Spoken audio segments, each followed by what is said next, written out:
Assalamualaikum warahmatullahi wabarakatuh. Waalaikumsalam warahmatullahi wabarakatuh. Perkenalkan, nama saya Muhammad Diki Minta Pelana. Saya dari program studi komunikasi pendidikan Islam di Komunitas Kabupaten Kursus itu 2113. Oke, pertama-tama mari kita panjatkan puja dan puji syukur kita terhadap Allah SWT karena atas nikmatnya kita masih diberikan segala fiat, dan tidak lupa selawat serta salam kita curahkan kepada baginda Nabi besar kita, yaitu Nabi Muhammad SAW. Oke, jadi untuk video gadgets yang 10 ini saya akan mengangkat tema yaitu analisis kekalahan timnas Indonesia melawan Irak. Oke, untuk poin yang pertama sungguh mengejutkan karena di poin pertama ini karena tidak ada sosok kapten di sini itu dalam agama.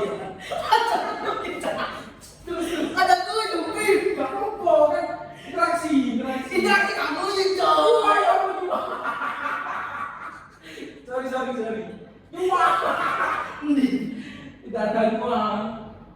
Next Oke, kalian yang bersama.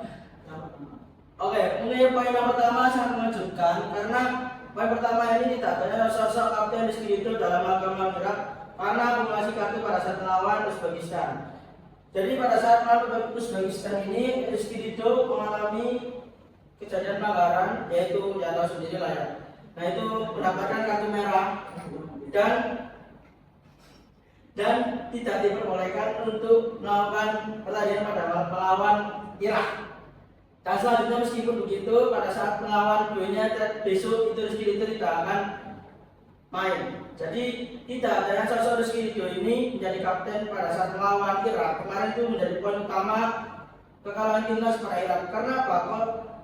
Peran penting Rizky Ridho menjadi kapten itu yaitu pada saat melawan Irak mungkin yaitu menenangkan para pemain atau memberikan solusi bagaimana pada saat tertinggal ini kita itu bagaimana menemukan solusi supaya kita itu mencetak gol, bermain tenang dan tidak langsung syuting. Jadi mungkin itulah yang tidak dilakukan oleh Justin Atler pada saat melawan Irak pada saat menjadi kapten. Oke, next. Oke, selanjutnya kurangnya fokus pada babak ekstra time menyebabkan Indonesia kebobolan pada babak ekstra time, lebih tepatnya pada menit ke-95. Ini cukup yang disayangkan oleh teman-teman di negara Indonesia, terutama fansnya Justin Atler ya. Nah, ini kurangnya fokus pada babak ekstra time ini mungkin kelelahan lah Justin Atler ini. Pada saat menit ke-95 itu melalui counter attack yang dilakukan oleh pemain Irak. Nah, itu bola melambung ke pertahanan Indonesia yang dijaga oleh Justin Atler. Malah itu kewalahan Justin Atler ini tidak bisa menghalau bola yang melambung itu. Jadi dengan pemain Irak yang bernama Ali Jasim itu, dia berhasil mengeksekusi tendangan yang menyebabkan kebobolan timnas Indonesia.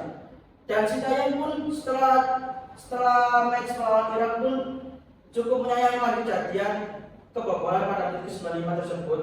Karena untuk pemain sekelas Justin Atler yang bermain di Wolverhampton itu tidak seharusnya melakukan kejadian seperti itu. Blunder seperti itu tidak seharusnya terjadi.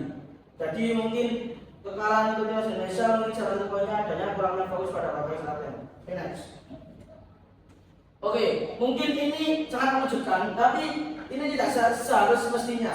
Marcelino underperform pada AFC 2024. Ini tidak ya apa ini bukan underperform pada AFC, mungkin underperform pada match melawan Irak saja.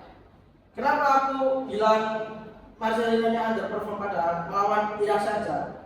Kenapa nggak AFC 2024? Enggak, karena di AFC 2024 kali ini Marcelino tampil gemilang dengan 2 golnya melawan Yordania. Itu Marcelino menggolkan 2 gol dan itu menyebabkan Marcelino berada di jajaran top skor AFC 2024 kedua. Lalu underperformnya yaitu pada saat melawan Irak kemarin, yang viralnya pada laga Irak ini dinilai Marcelino kurangnya bermain secara tim pada laga tersebut. Nah, Marcelino ini ya dia seorang playmaker lah, seorang playmaker yang muda Indonesia, timnya Indonesia itu yang bermain di Liga Eropa, Liga luar apa? Nah itu pokoknya di Liga luar ya Marcelino. Nah itu pada saat kemarin itu mungkin cukup disayangkan oleh seorang Marcelino itu bermain sangat egois. tidak bermain secara tim, tidak bermain sebagai tim sepak bola, sekali ada peluang langsung shoot, sekalinya peluang, dan itu tidak menyebabkan on target. Ya memang itu menyebabkan shooting tapi tidak mencapai on target. Jadi cukup disayangkan oleh seorang Marcelino karena ya itu mungkin keputusannya sendiri untuk melakukan shooting di luar kotak penalti maupun di dalam kotak penalti. Dan yang viralnya lagi pada saat Marcelino mendribble bola pada saat di kotak penalti pada menit 60 kalau nggak 70 kemarin itu pada saat itu Nathan posisi kosong tapi tidak diumpan oleh seorang Marcelino. Justru Marcelino memiliki keputusan untuk menshootingnya sendiri. Alhasil bolanya melambung ke udara. Nah, pokoknya dari seorang Pak. Oke, next. Nah, ini salah satunya mengingatkan timnas yaitu terjadinya gol pertama Irak. Jika kita lihat pada gol tersebut itu sedikit ada blunder dari pemain timnas Indonesia. Mungkin ini golnya biasa-biasa saja, tapi jika dilihat melalui replay kemarin itu mungkin ini adalah ya sebuah kesalahan kecil lah, kecil sepele tapi ya kalau bisa jangan diulang lagi. Karena apa? Karena aku menilai blundernya itu pada saat Irak ini pada saat crossing atau corner ini dia melambungkan bola mengenai kiper Ernan Dohari. Lalu Ernan Dohari tidak memegang bola tersebut, justru itu ya karena terhalang oleh pemain Irak sendiri. Nah, blundernya di mana? Blundernya pada saat bola itu rebound ke atas lagi. Justru di situ ada Pratama Arhan, itu dia tidak lompat.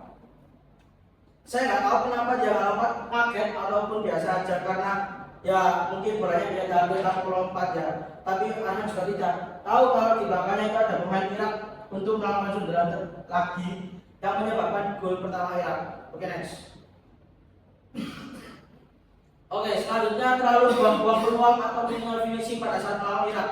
Oke, kita lihat kemarin memang Indonesia mencetak 1 gol pada saat shooting luar kotak penalti yaitu Ivar. Itu sangat bagus. Tetapi memainkan streak terus melakukan memasang Marcelino Ferdinand sebagai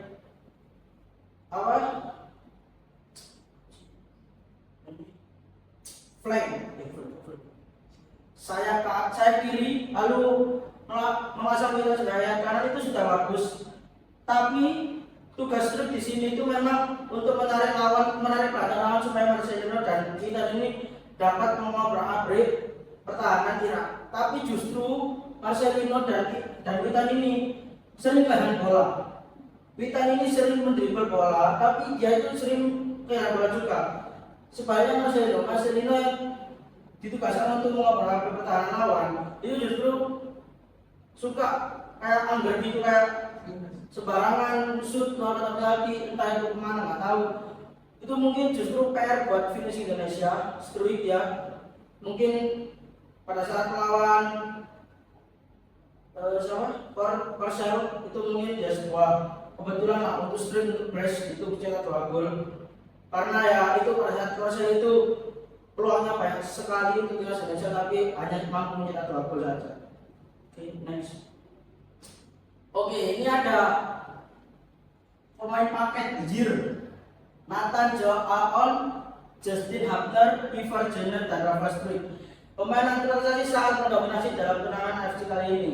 Oke, kita mungkin melihat bagaimana peran yang sangat digunakan oleh pemain naturalisasi, termasuk yaitu Nathan yang dipanggil lagi untuk memperkuat timnas dan sebelumnya dia balik ke klubnya yang di luar negeri. Dan lalu peran Ivar yang mencetak 1 gol pada saat melawan Irak dan Struik yang mencetak 2 gol melawan Korsel dan Hubner yang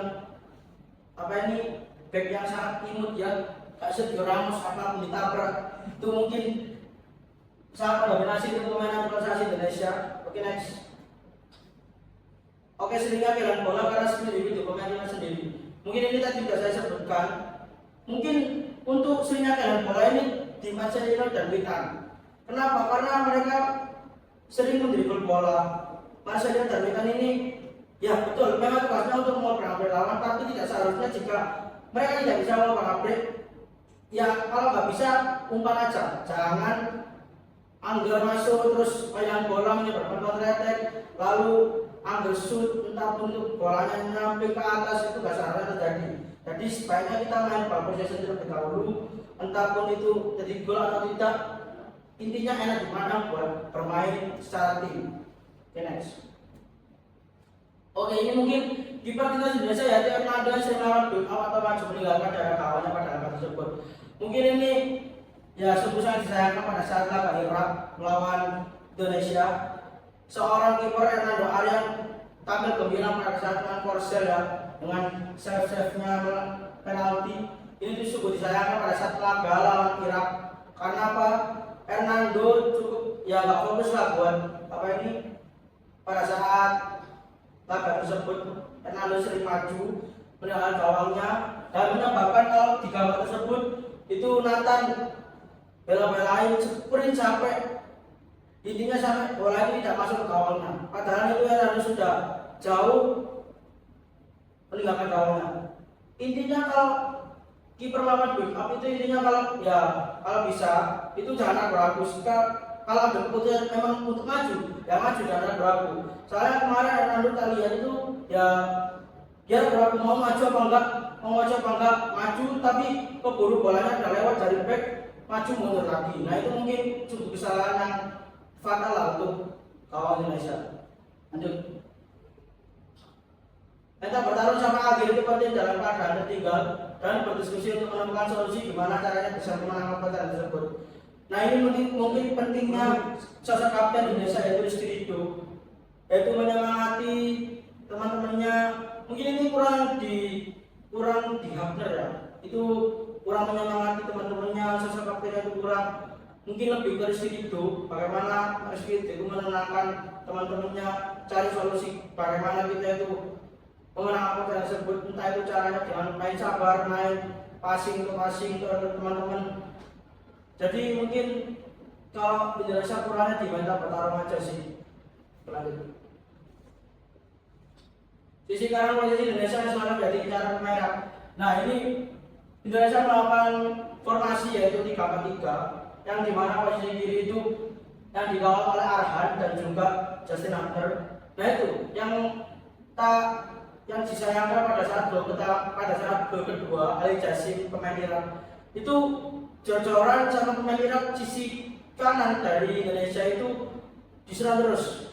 Alhasil pada saat extra time menit 95 itu mereka berhasil membobol gawang Indonesia melalui sisi kanan timnas Indonesia, yaitu yang dijaga oleh Abdul tersebut. Oke, next. Oke, mungkin itu saja yang bisa saya bahas pada saat kali ini, yaitu analisis kalangan dari timnas Indonesia melawan Irak. Mungkin kalau ada kesalahan atau informasi yang saya sampaikan ini kurang mengenakan kepada teman-teman, mau dikoreksi. Saya juga pemula busuk. Oke, gitu saja. Terima kasih. Wassalamualaikum warahmatullahi wabarakatuh. Waalaikumsalam warahmatullahi wabarakatuh.